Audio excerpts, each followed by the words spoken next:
Assalamualaikum warahmatullahi wabarakatuh. Shalom, Om Swastiastu, Namo Buddhaya, dan salam kebajikan. Di sini kami semua itu akan merepresentasikan eh, teknik pengujian perangkat lunak ya.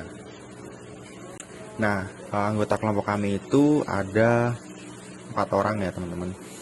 Yang pertama itu ada Riki Supriyatna, itu dengan NIM 31211000025. Lalu saya sendiri, Dea Gita Wijaya, dengan NIM 31211000098. Lalu ada Andre Mahadi dengan NIM 312110221. Lalu yang terakhir itu ada Ananda Fahri Renaldi itu dengan NIM 31211000248. Nah, di sini tuh ada teknik pengujian perangkat lunak. Nah, sebelumnya apa sih teknik pengujian perangkat lunak tuh? Nah, setiap sumber atau kode atau source code yang dibuat, software itu harus diuji ya, atau dites untuk memperbaiki sebanyak mungkin kesalahan atau error yang ada.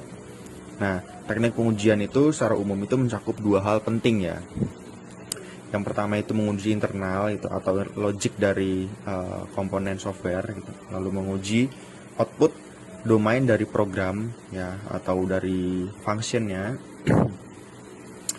dan ruang fungsionalitas atau kebutuhan dari requirement system ya teman-teman.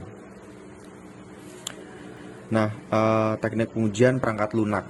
Kenapa sih testing ini tuh penting? Gitu. Nah, ada beberapa aspek yang menjadi alasan kenapa teknik pengujian perangkat lunak itu penting.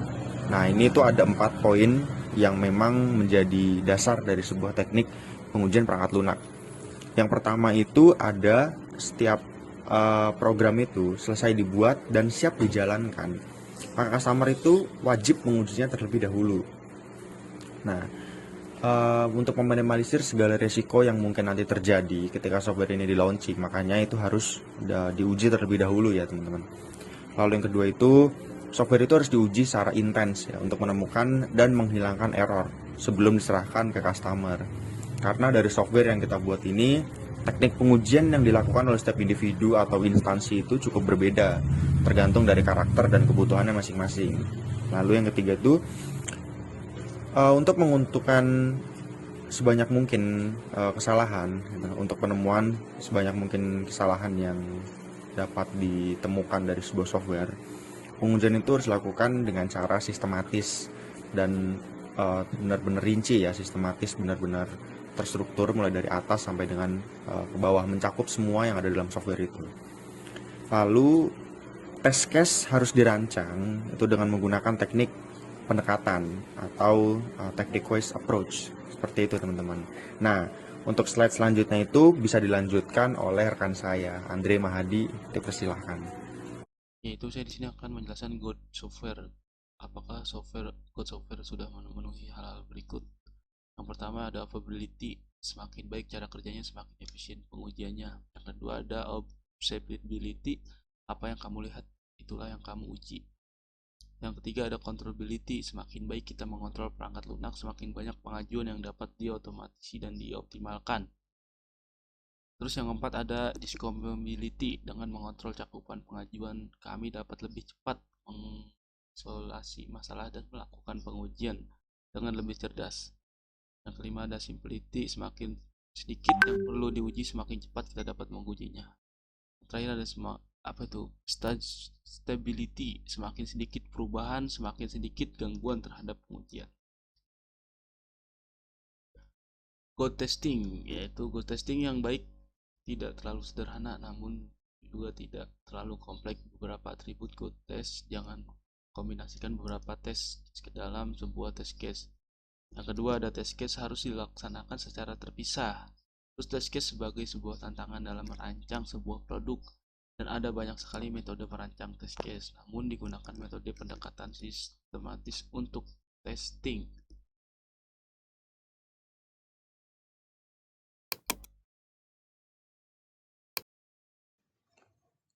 Merancang test case. Dalam merancang test case, ada 2 hal yang harus diperhatikan. Yang pertama adalah mengetahui fungsi spesifik dari produk. Tes dilakukan untuk menunjukkan setiap fungsi secara operasional berjalan di mana pada saat yang sama mencari error di setiap fungsi. Lalu yang kedua, mengetahui cara kerja internal dari suatu software, internal operation, yang mengacu pada spesifikasi dan semua komponen internal diuji.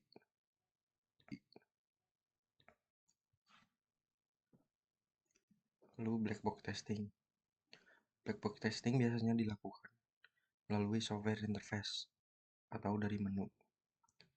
Lalu yang kedua, meyakinkan bahwa fungsi-fungsi dalam software sudah berjalan sesuai dengan kebutuhan.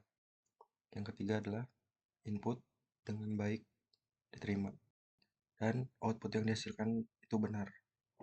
Lalu yang keempat, integritas dari informasi luar atau database dapat di-maintain dengan baik. Baik, selanjutnya akan kami jelaskan tentang white box testing, yaitu di mana pemeriksaan terhadap setiap prosedur secara detail. Dan yang kedua, jalur logika atau logic path diuji dengan test case. Yang selanjutnya, tahapan testing. Adapun tahapan testing dalam white box yaitu yang pertama, komponen testing. Pengujian komponen-komponen program biasanya dilakukan oleh komponen developer kecuali untuk sistem kritis. Dan yang kedua yaitu integration testing, di mana pengujian kelompok komponen-komponen yang terintegrasi untuk membentuk subsistem ataupun sistem. Dan yang kedua dilakukan oleh tim penguji yang independen. Dan yang terakhir adalah pengujian berdasarkan spesifikasi sistem. Demikian itu yang dapat kami sampaikan. Mudah-mudahan bisa bermanfaat bagi kita semua, dan apabila ada kekurangan dari kami, kurang lebihnya kami mohon maaf. Wassalamualaikum warahmatullahi wabarakatuh.